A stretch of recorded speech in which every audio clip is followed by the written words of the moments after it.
In 55 years, I've never done what I'm about to ask you to do. It's not a big deal. It's not unscriptural. Would you take your right hand and just touch your ear? And I want you to feel it. Is it warm, cool, in my case, fuzzy, soft? Do you feel the cartilage? Now, my reason for doing that, thank you.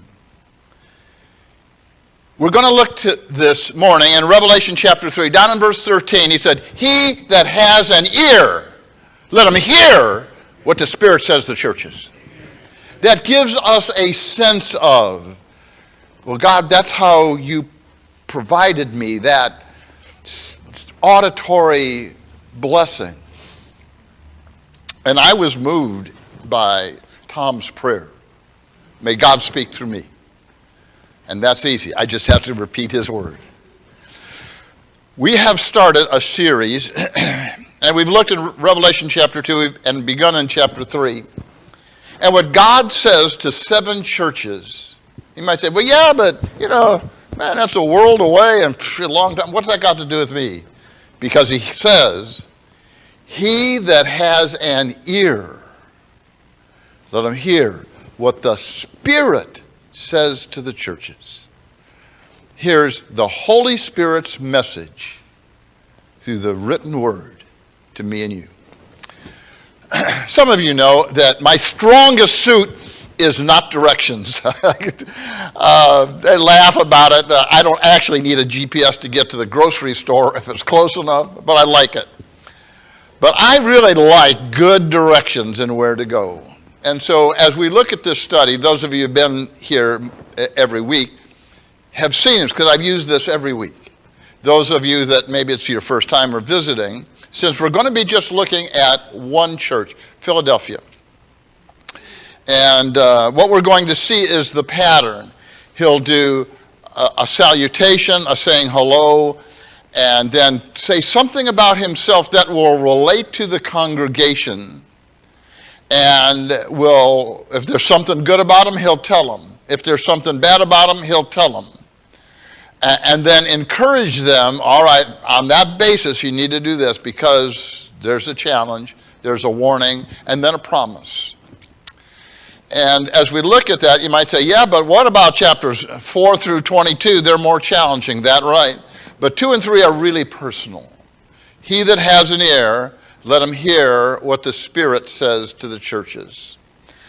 So last 2 weeks I've mentioned if you take an airplane and fly from here to New York, get on board a steamship, sail across the Atlantic, pass the British Isles, go through the Straits of Gibraltar into the Mediterranean Sea. You'll be passing Spain, Portugal, Italy, Greece, and then make a left-hand turn into the body of water, the Aegean. That's between Greece and what is now Turkey, Asia Minor of then.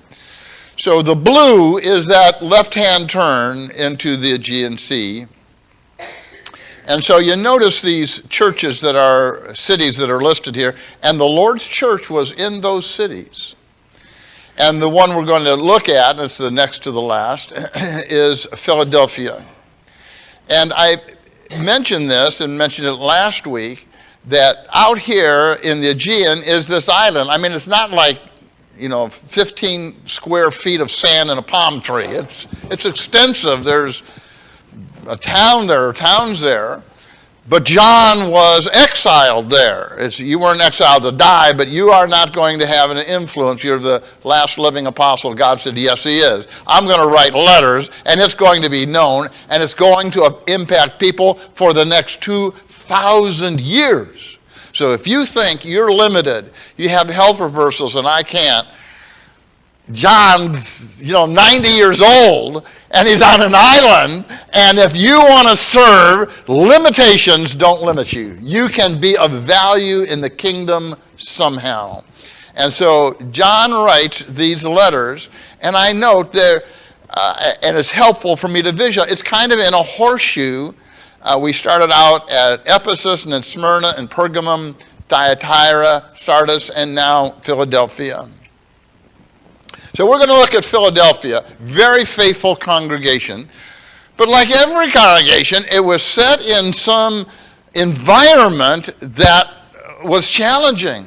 And so it is for us. Where we live, our state, our nation, our times, it's always challenging. It was for them and it is for us. Philadelphia is positioned on a trade route from the interior of Asia Minor to the coast. Well, once you get there, that opens up the trade opportunities to Greece, Rome, Spain, Egypt, Carthage, Britain if you wanted to. The Greek language and Roman loyalty of that city was notable. And so you think about that, here is people well tuned into their society. In addition to that, it had other elements of its, I'll say, personality. It wasn't as important as Ephesus. Ephesus, massive, nor as wealthy as Laodicea, extremely rich. But they were really solid citizens. Not necessarily on track, but really solid people. When you look at the church in Philadelphia, these are your brothers and sisters. And the value of doing that is looking what they had to go through, and we think, well, here I am, I'm just kind of bumping along, I'm kind of like a cork going down a river. I bump into rocks and salmon eye me, and I decide, nah, I'm not interested in you. But I'm just kind of floating down a river, rather than we have a mission and a purpose. And Philadelphia was told, you have a little strength. And so as we look at them, now we're going to say, let's say we've traveled inland, and we're going to be introduced to their particular valley. And Jesus greets them and simply says, to the angel of the church in Philadelphia. We've mentioned each week the word angel, angelos, simply means a messenger. Somehow, John's on Patmos, and you got to get the thing 200 miles away, and so you're going to have a messenger deliver this letter that Jesus, the Holy Spirit, wanted delivered to that congregation. It is said that as you look at their situation, a strong agricultural background, olives and vineyards, the Kogamus River for irrigation. This city wasn't on a mountaintop, but on a rise, so a good situation in a wide valley, not strongly able to be fortified. Caravans moved on Roman roads. And in AD 95, Philadelphia's population was thought to be about 20,000. Well, fair enough. But when you compare that to Ephesus of 200,000, 10 times that. Well, Ephesus is the size of Tacoma. In ancient days, that was massive. So we have the massive metropolitan complex, Silverdale. You say, well, where's Silverdale? Well, it's kind of over there. 20,000 people. That was Philadelphia. A good congregation. Solid people. They had challenges and they had opportunities, the same as us. So now we've gone from the Aegean looking inland. We've looked at the valley toward the city. Now we're inside the city. And it's just talked about how it and all the major ones would have a marketplace. If you think about Seattle and Pike Street Market, it's open. And as I've preached in different areas and countries, they'll have that. They'll have blankets set on the ground and their food and fruit and things that they're making available. This was an established city. It was not impoverished, not as wealthy as Ephesus, but a flourishing city. It had columns, fountains, Roman buildings, theater, pagan temples, Jewish synagogue.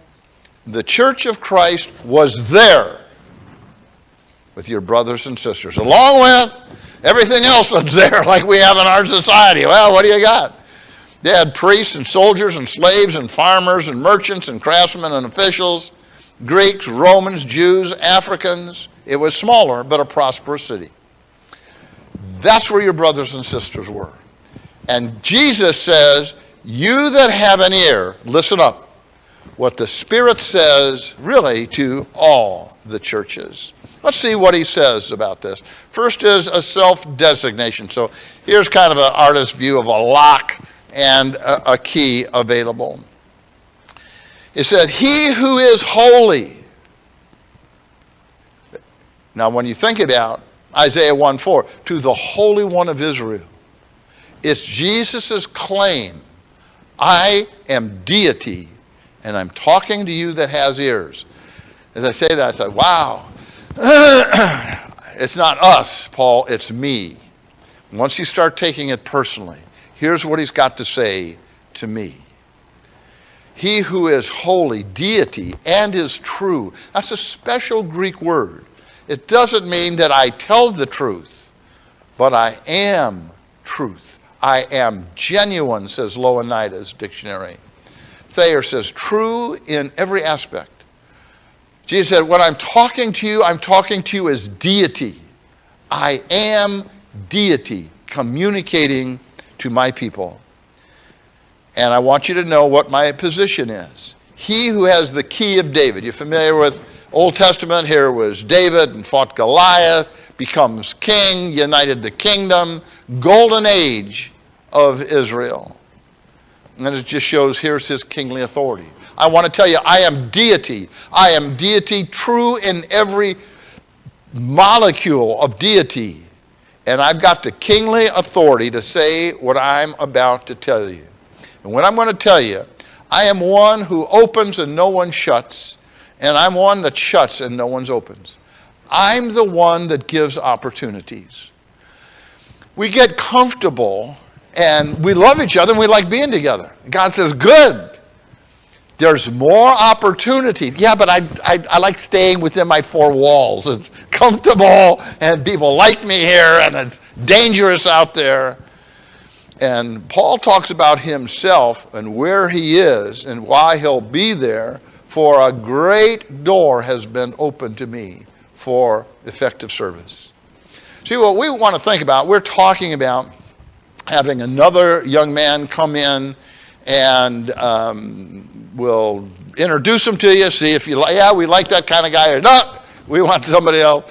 And so you get to be part of the selection process. It isn't like just two guys said, we chose him, that's what you got, lump it. We're a family. And if you do, but I want you to think about it, it has been, for me, for decades, people say, well, let's give you a raise. I don't need a raise.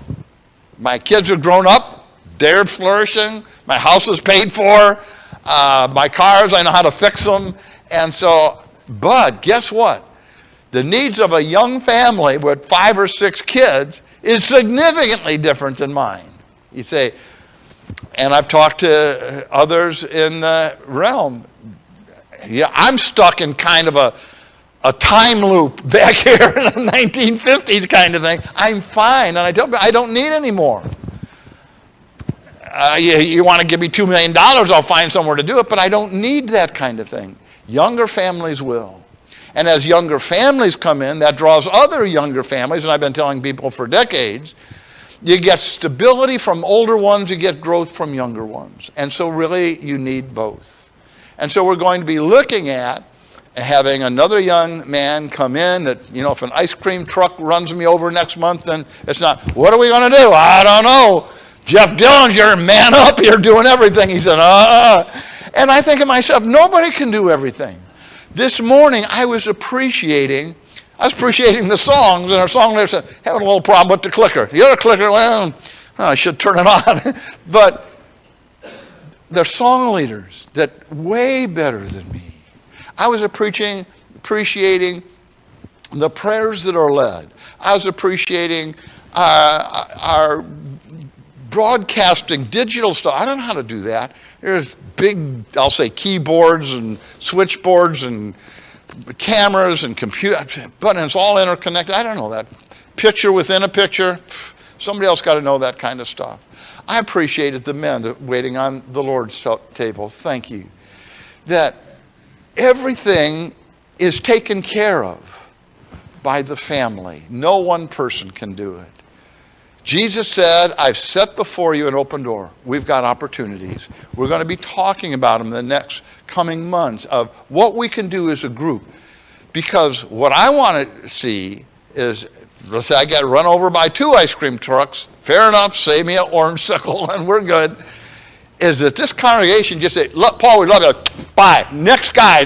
Keep on growing, flourishing, reaching out to the people around us for the next 50 years, if God would grant the next 100 years. He said, Philadelphia, I'm giving you an opportunity to serve. And I want to commend you for something.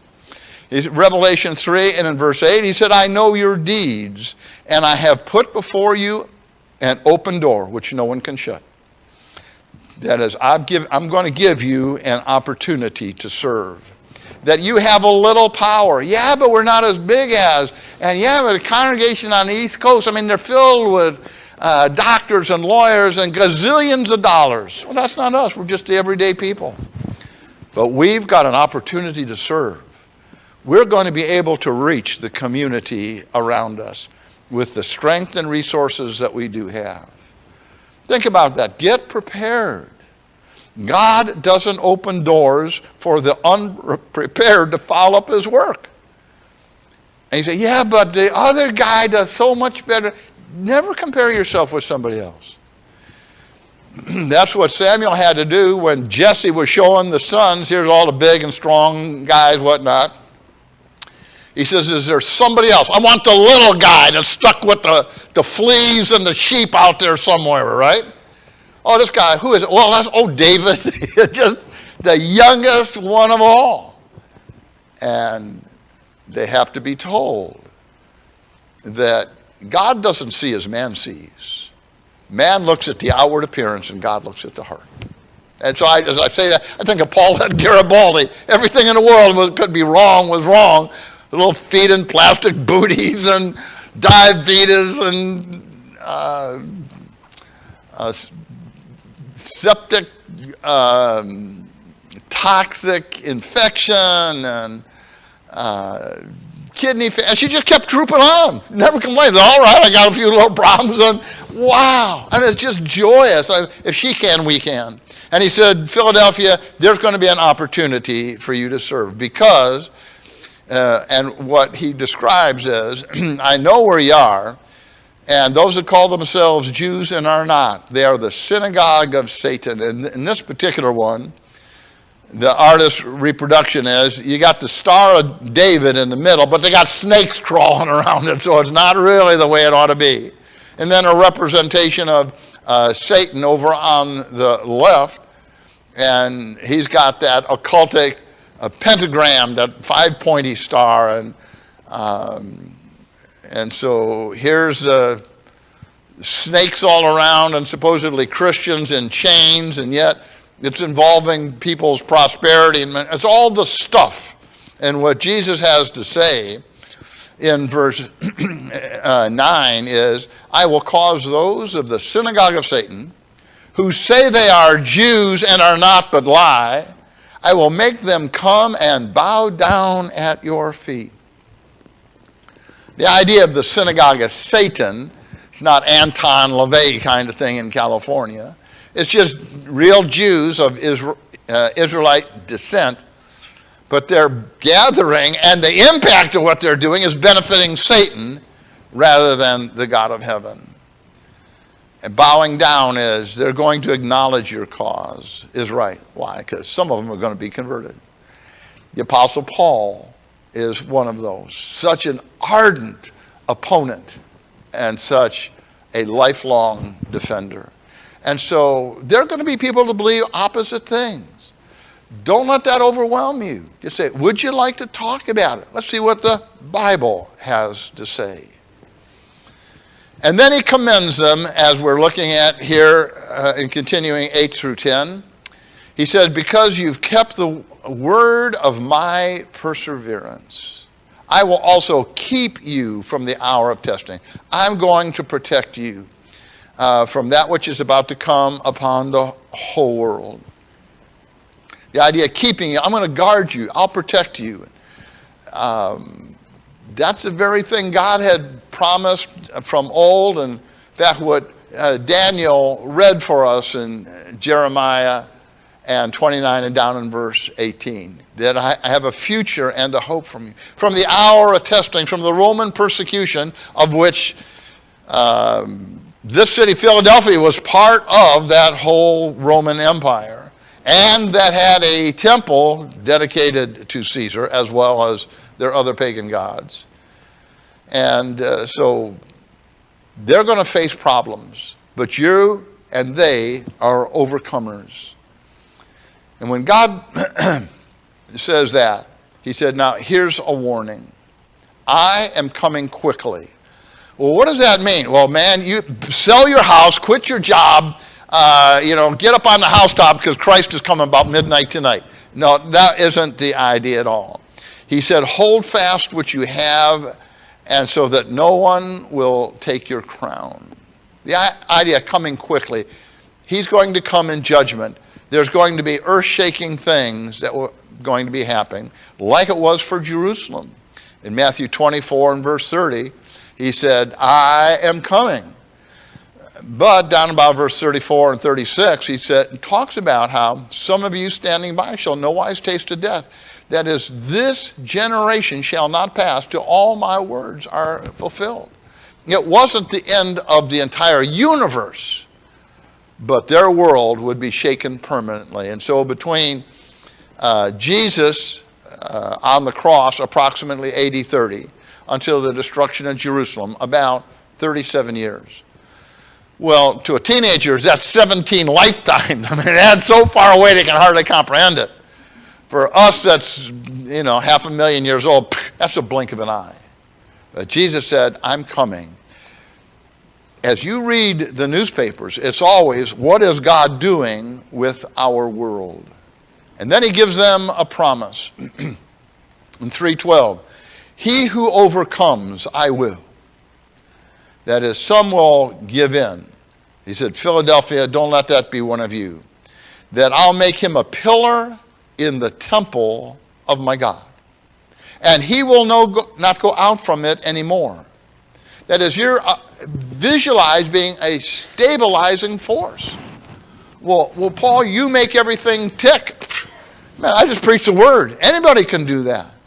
And when you realize you're part of the family here, your participation is critical.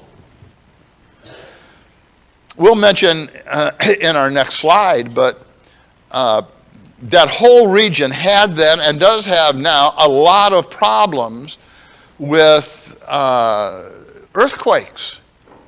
And so did Philadelphia. In fact, it was virtually completely destroyed. It had to be rebuilt with Roman help. And some of the people said, man, I'm not getting back in the city. I got to live outside of it because of the danger. Jesus said, I want to give you a promise. The land may be moving and shaking, but the Lord's church is going to stand. You be part of that. You be a pillar. And some of you knew Dick Rackey that died here a little over a year ago. And he had a phrase that he used up there in North Seattle. He said, some people are pillars and some are caterpillars. Some hold the church up, some just crawl in and out. And so you be one of the pillars because this is your family. They need you. We need you. And he said, if you'll do that, then in God's church, you're one of the stabilizing forces. And I'll write on him the name of my God, that you are a servant of the Most High. And the name of my city, you're part of the body of Christ. And my new name. And Revelation 14 said it'll be written on your forehead, that it's proudly displayed for everybody that my whole life is dedicated to whatever Jesus Christ wants me to do. So think about this as we wrap up. Philadelphia had been repeatedly shattered by earthquakes. And Jesus said, you'll never need to leave God's kingdom and go anywhere because you're safe right here. To a generation afraid of instability, both theirs and ours, right? Jesus said, I'll make you pillars. You are the solidifying force. Hear. He that has an ear, let him hear what the Spirit says to the churches. To a generation that's afraid of being insignificant, Jesus said, I'll write on you my name. You count. And I'm glad you're here. Believers don't need spectacular moments. We need covenant endurance. You count on me. I'm here. I'm here to stay. And the promise is that Christ holds the door open. And what he establishes cannot be shaken. You're part of a family that endures and will endure. We come from all different kind of backgrounds. Christian, strong, loving backgrounds, chaotic, dysfunctional backgrounds. He said, in the family of God, you're part of his family, and you're going to do just fine. You just hang in there, and you'll not be shaken. So what do? You hold fast because he is God. He is genuine. Everything else is temporary and falls away, but you and God. And when it does, you'll still be pillars. God bless this morning. If you've not been baptized into Christ, this is the family you could be part of. If you've been well-meaning but not active, what if you say, today's the day for me and my family, we'll serve the Lord. We'd love to have you part of the family, helping us grow and build for now and forever. If you'd like to respond in any way, come forward. We'll talk with you, pray with you. Brother Ben, why don't you lead us in this concluding song?